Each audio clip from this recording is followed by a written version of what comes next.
Abel Jair published an etymological dictionary of the Hittite language containing words from the Serbian and Hurrian languages. As a Serbian, it was not difficult for me to recognize Serbianisms in Greek and other languages. When comparing Greek and Hurrian words, it turns out that they are words of the same root, that it was the same language. After this discovery, let's look at historical events.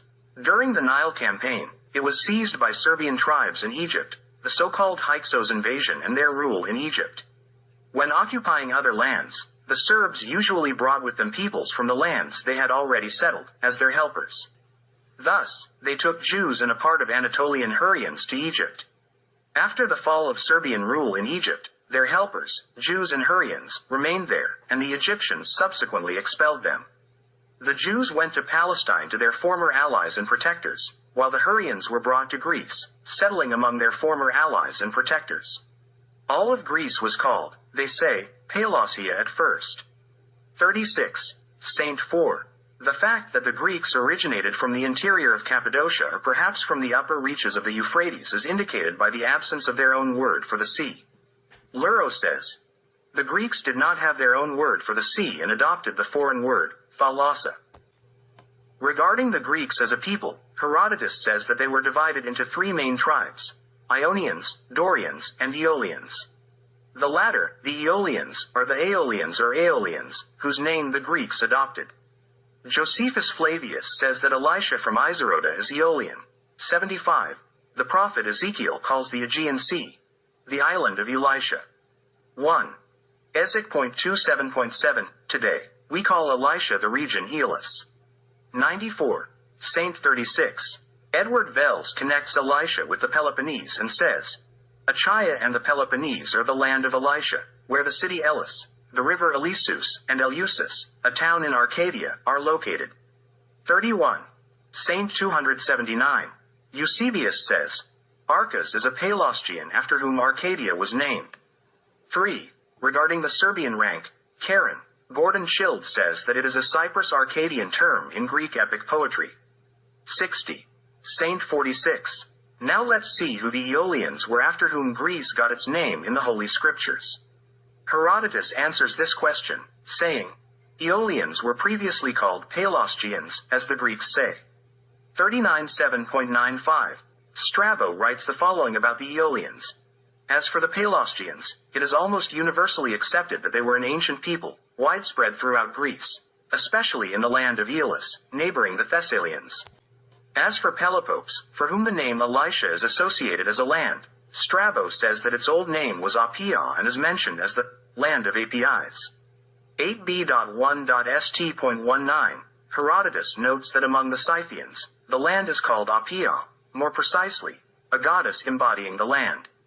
Here, Herodotus seems a bit confused because among the ancient Serbs, Appia refers only to the land surrounded by water, like Morea, because Appia does not represent land but water, specifically the primordial water from which the land originated. The arrival of Danaus from Egypt to Appia and the bringing of the Greeks are usually considered the appearance of the Greeks, the beginning of their saga. The arrival of this foreign people in the land of the Serbian Pelops was not accepted as the final tradition of that land because Pelops, a Phrygian, arrives in Appia, according to Eusebius, in 1396, or according to some other sources around 1380. He first occupied Elis and then gradually conquered the entire land of Appia, which is named Peloponnese after him. Strabo mentions Ephorus and says that he wrote that the Peloponnese was also called Pelosia. Euripides wrote that the Pelasgians took the name Danans after Danaus, who came to them. 8b.11. Saint 153, Anticlid wrote that the Pelasgians inhabited the islands of Lemnos and Imbros, and a part of them went to Italy with Tyrrhenus, the son of Attis. There were Pelasgians in Athens whom the Athenians called Pelargians. 86.11. Saint 154, Herodotus provides a much clearer explanation on this matter when he says, the Athenian people were Pelasgian and, during Hellenization, had to learn a new language. 39.1.57, he continues, the Greeks have always spoken the Greek language since their separation, still weak, from the Pelasgian people. They started modestly and have increased to now form a multitude of peoples, thanks to Hellenization, especially of numerous Pelasgians and many other barbarian peoples. In comparison with the Greeks, it doesn't seem to me that any Pelasgian people, being barbarians, has ever significantly increased.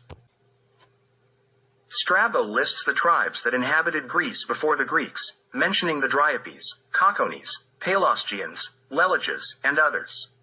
86. 7. 8. The Dryapes are identified with the Serbian tribe Drevliani, mentioned in Asia and later in Russia. The Caucones are likely the Ciconians in the Peloponnese and Troy, while the Leleges are Lelesi, a renowned warrior tribe associated with the Carians. The Ciconians were in Elis in the Peloponnese, and in their land, a river and a small town were named Teuthia. 86. 8. 3. The name Ciconia persists to this day. The Leleges were found in Thessaly, Acarnania, Locaris, and Boeotia. 86. 7. 8. Regarding the geographical extent of Greece and its borders, Ephorus and Strabo provide precise information. To the west, up to Epirus, the westernmost Greek tribe was the Acarnanians, situated on the Ambracian Gulf. Moving from Acarnania northwards, the westernmost Greek tribes were the Aetolians and Locrians Ozolians, and to the north were the Thessalians, reaching the river Peneus. 86. 8. The Peneus River served as the boundary between Thessaly and Macedonia and, concurrently, the boundary between Greeks and Serbs. This river flows on the southern side of Mount Olympus and empties into the Thermaic Gulf. Modern historians in the West often assert that the Achaeans were the first to speak the Greek language. However, Strabo states that the Achaeans were Aeolians, meaning Pelasgians and not Greeks. Alfred Maury suggests that the Aeolians are recognized as Pelasgians. 77. John. Saint 350. Whether the Achaeans or perhaps only a part of them spoke the Greek language remains an unresolved question. Regarding the origin of the Greeks, ancient Greek writers created a mythology about their descent from Deucalion and his descendants. However, these were mere stories and cannot be taken seriously. Boeser concludes that, considering how the Greeks wrote these accounts, everything is too dubious and unacceptable.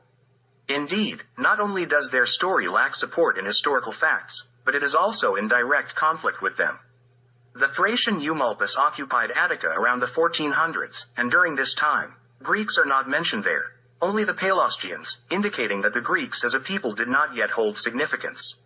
When Cadmus arrived in Boeotia, there were no Greeks there either. He fought against the Thracians, who eventually drove him out of Boeotia. Cadmus went on to Illyria and founded the city of Budva, where he later died. According to Herodotus, the Greeks were weak and small when they separated from the Pelasgians, with whom they had lived in some form of community. This community can only be understood as them being subservient to the Pelasgians. From Homer, we learn that the Hellenes are first mentioned in a region of Thessaly. Hellenists derive the origin of the Hellenic name from a small area near Dodona called Helopia. Supposedly, there was a tribe called Heli in that region, and they claim that these were the first Hellenes. This would mean that, after arriving from Egypt, the Greeks dispersed into smaller groups in various directions, and one small group reached the vicinity of Dodona. However, in Homer, the Helii are called Seli, and in their region, a river was called Selea. It seems that they adopted the name Hellenes from the name of this river, as the Greeks consistently and always omitted the initial letter, S, in names of Serbian origin. Thus, from Seli, they became Heli, or Hellenes. They migrated from the region of Seli to Thessaly, where Homer first mentions them. The case of the Dorians, or more accurately, the Dorians, occupies a special chapter in Greek history. Regarding this case, John Fine states, Greek tradition associates the Dorian invasion with the return of the Heraclics. The main theme in various renditions of this case is that Eurystheus drove the sons of Heracles and their supporters out of Mycenae, and after many adventures and with the help of the Athenians, they returned to the Peloponnese, taking possession of their legal inheritance. In this story, colored by patriotism and propaganda, the arrival of the Dorians is explained not as the invasion of newcomers but as the return to the Peloponnese of the legal rulers. Interestingly, it is worth noting that in this legend, the Dorians appropriated the Mycenaean hero Heracles. The legend is accepted as fact. Thucydides says that this happened 80 years after the Trojan War. It is usually taken that the Dorian invasion was in 1105 BCE. Pyrrhus says that the Dorians came from Illyria. A mention of the Dorians is preserved in the name Lake Dwaran, whose proper name is Dorian Lake. Diodorus states, "The fourth king from the Heracleics, who ruled in succession, was named Bac, and he ruled for 35 years. Since he was the most illustrious of rulers, his successors were no longer called Heracleidae but Bacchides. When the Bacchides came to power, there were 200 of them, and they all participated in governing the state as one body. From this, we see that the Dorians were a small warrior band that invaded the Peloponnese and took control. After some time, there were only 200 of them ruling in a gestational manner, as a single ruling class. The sixth ruler from these Bacchic was named Alexander. The Bacchic are named after the god Bac, whom they revered as their supreme deity. The name Heracleics was applied inappropriately because Heracles is Serban, which means the return of Serban's descendants. In reality, it was the return of the Serbs to power in the Peloponnese." Regarding Cadmo, whom the Greeks associate with the introduction of Phoenician writing to Greece, the matter is extremely problematic and scientifically unsustainable. Diodorus says the following about it: "Cadmo brought writing to Greece, which Lino first applied to the Greeks and gave each letter its name. This writing is called Phoenician, but the Pelasgians were the first to use writing, and therefore it is called Pelasgica. 110.ie.st.305. Cadmo's palace in Thebes was discovered and dates back to around 1400 BCE or a little later. Diodorus's publisher notes that a writing was found in the palace, but it is not of Semitic origin, and Greek writing is not older than 800 BCE. Diodorus gives the following account. Lino, who was also worshipped for his poetry and singing, had several very famous students, Hercules, Tamir, and Orpheus. Of these three, Hercules learned to play the lyre, but he had a lazy soul and was unable to appreciate what he learned. Once when Lino punished him with a beating, he became enraged and killed his teacher with a single strike with the lyre. Tamir had an unusually natural talent. He had trained in the musical arts and claimed that his voice in singing was more beautiful than that of the Muses. Enraged Muses punished him by taking away his musical gift. Therefore, Homer wrote, "There the Muses met with Tamir from Thrace and put an end to his singing and made him forget how to play the harp." About the third student, Orpheus, we will speak elsewhere. Linus, as they say, composed an account, in Pelasgian script, about the deeds of the first Bacchus and other divine legends and left all of that in his memories. Similarly, Orpheus used that Pelasgian script, as did Pronapides, who was Homer's teacher and a gifted poet. It was also used by Timoeides's son Laomedon, who was a contemporary of Orpheus. He traveled to many parts of the inhabited world and reached the western end of Africa, to the ocean. He visited the city of Nysa, where they told him about the deeds of that god, the Nysian Bacchus, and then he composed the Phrygian hymn, as it is called, in which he used the old way of language and script. Henri Darbois de Jubainville adds, Thracian singer Tamir sang about the events when the Hellenes took Greece from the Thracians, 32. Saint 187. Orpheus's real name is Sorbi, and Diodorus says that he read Sorbi's inscriptions on stone slabs and that he lived a century before the Trojan War, 110. 7.1. Homer, according to Diodorus, died before the return of Heracles, 110.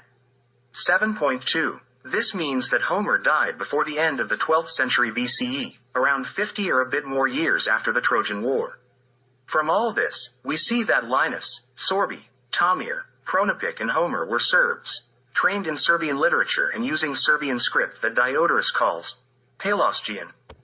The same script was used not only in Asia Minor and Crete but also in Greece, in Mycenae and Orchomenos. How is it possible, then, that the Greeks acquired writing from some other place, from Phoenicia? And to make the story even more intriguing, Linus, who is not Greek, adapts that script for the Greeks. Yet, he himself uses the Pelasgian script. So, how did it happen that this Greek script is a faithful copy of the Serbian script, which is the same script that Diodorus calls Pelasgian? From the perspective of historical science, these Greek stories are, at the very least, unreliable. The Greeks encountered the Serbian script in later Greece when they arrived from Egypt.